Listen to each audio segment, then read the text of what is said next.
Let's take a look at Section 5, which is the other associated feature of disturbances of developmental rates and sequences. Disturbances of developmental rates and sequences is defined as a disturbance in the normal coordination and of the developmental areas: cognition, adaptive behavior, speech, language, fine and/or gross motor, as well as social, emotional, and behavioral.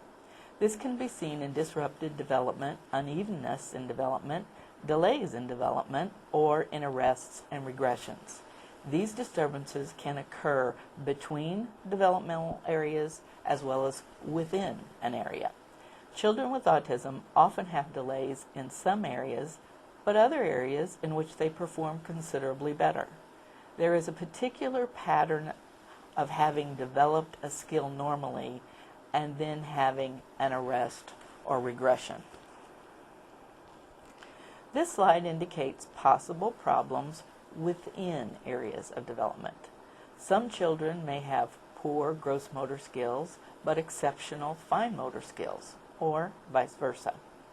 For example, an individual might struggle with sports and skills needed for playground participation, but have unusually well-developed skills in art. Maybe you know of a child who talks all the time, but uses speech for echolalia and self-stimulation, not for functional communication. Many children on the spectrum are able to respond to communication, but do not initiate interaction. Some children do much better with written language than spoken language. We also see individuals who have uneven development between areas. Sometimes a child has excellent motor skills, but very poor speech.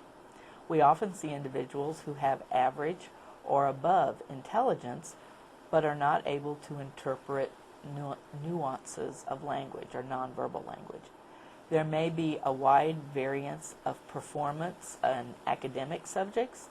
For example, a student may do well in reading, but really struggle in math. Or they may do wonderful in math and struggle with reading. Another example of a disturbance between areas would be that student who speaks, but is socially delayed. Parents often describe behavioral arrests, delays, and regressions when interviewed about their child. An arrest in development might best be described as a halt or a stop in a skill that seemed to be progressing normally.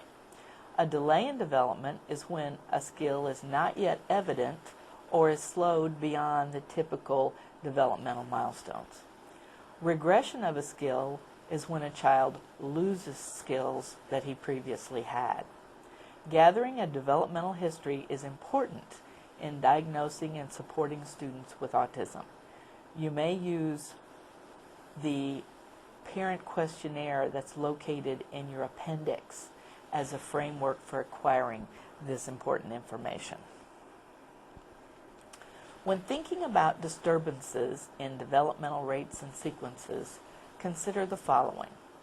Look for disturbances and unevenness in development.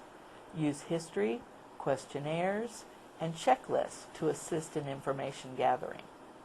Remember, history remains the same throughout the evaluation process.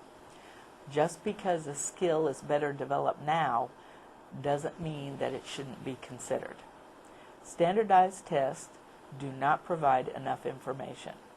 Use interview, observation, and other informal tools. Value the information you gain from sources beyond the school environment.